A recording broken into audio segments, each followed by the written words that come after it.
Hello, everyone. Welcome to Developing Palates. I'm Aaron Loomis coming to you from the Drew Estate Studio. With me today is Jiunn Liu, Seth Geis, and from the Steiner Studio, John McTavish. How you guys doing?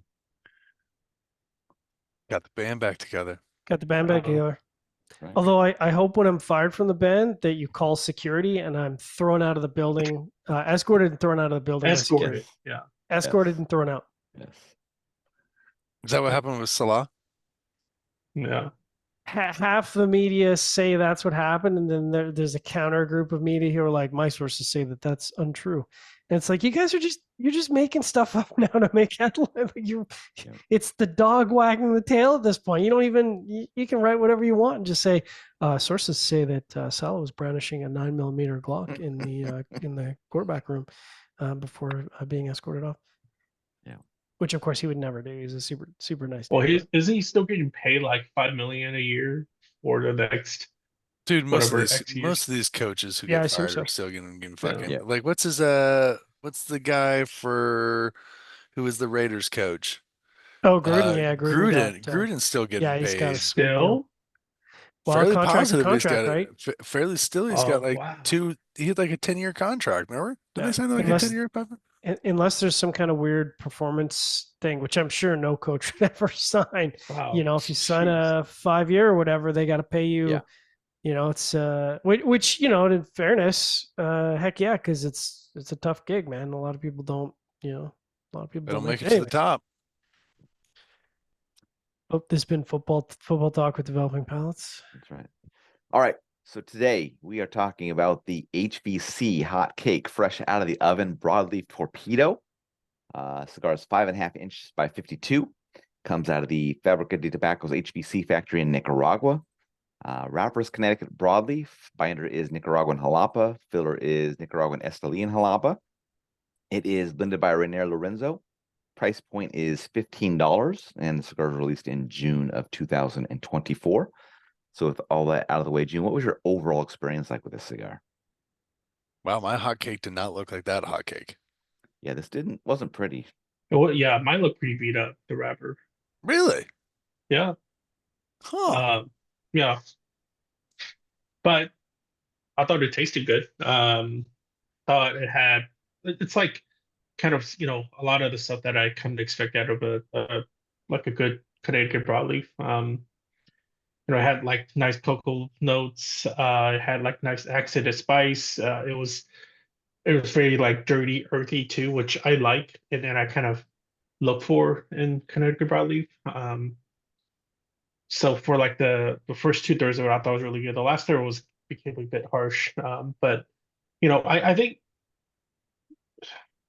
Bernier's still doing well. He's making good cigars, and this is no different.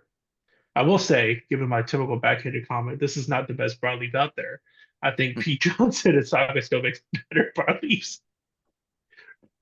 All right, Seth, what were your thoughts? Listen, I thought it was really the first third. I don't know if you guys had this experience. We'll get to it. Super strong. I was just blown Yes. away by the strength and body with the cigar, and I was like, "Wow, man, what the fuck's going on here?" Nice tobacco, pepper spice notes, wood, cocoa. It had a really good HVC broadleaf flavor profile. It's not as good as that limited edition one they have, which name can't slips my mind. First selection. First selection. There you go. But smoking really nice, good bellicoso. Second, third, I got some little bit coconut shavings popping up. Still get that sweet pepper spice, some coffee, still really full in strength and body. And the final third just had that mocha, sweet pepper spices. There was earth. I didn't get any of that coconut. Still super strong. Just good burn and draw though. Really solid experience. Hey, John, what were your thoughts?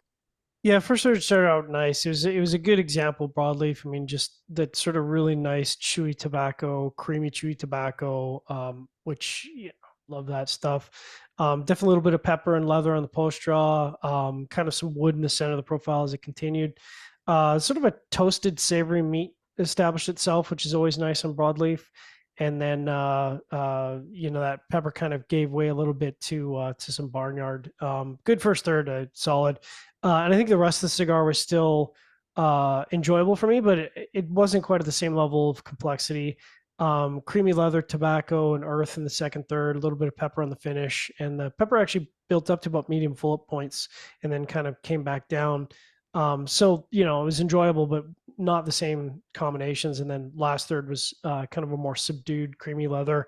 And again, pepper on the post draw and then a little bit of woodiness in the center.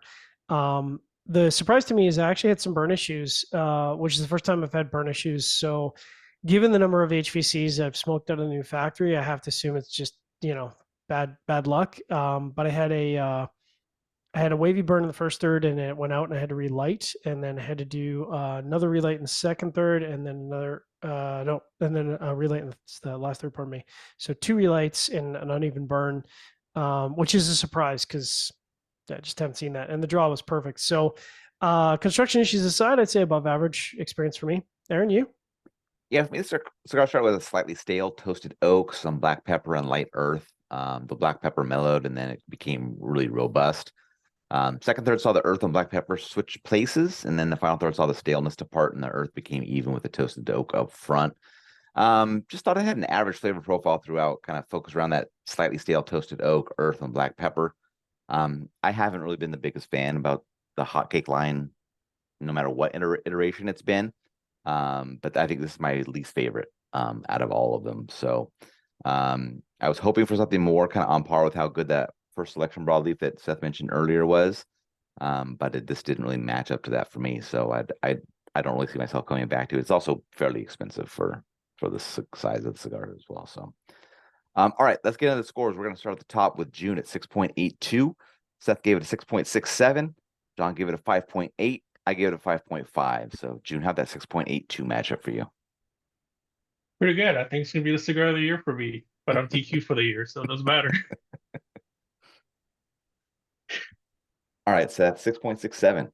It's nice to see Jiunn and I back together again, just rocking these numbers. Just it's memories, baby. No, I really liked it. I disagree with Jiunn. I think that Rainier is actually making really good broadleafs. But not I as good think as some others. I don't know, man. I think Yeah.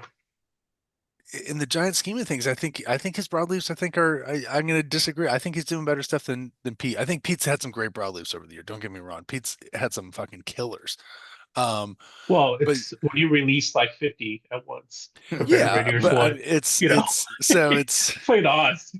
yeah, exactly. But no, I like the Bellicoso size. It was really strong, lots of body and strength. I'm really curious to see how they age. Mine was not as like the picture Aaron posted up. Mine was not as ugly as that. Not that that Yeah, matters or mine anything, neither. Yeah. but that just happens sometimes, even if it does look that ugly. But yeah, I would definitely smoke it again. I'd want to age these too. All right, John, 5.8.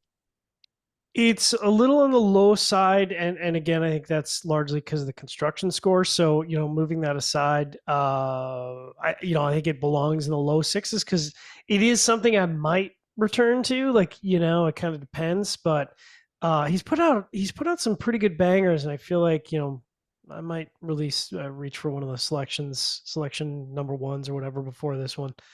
Yeah. What about you, Aaron?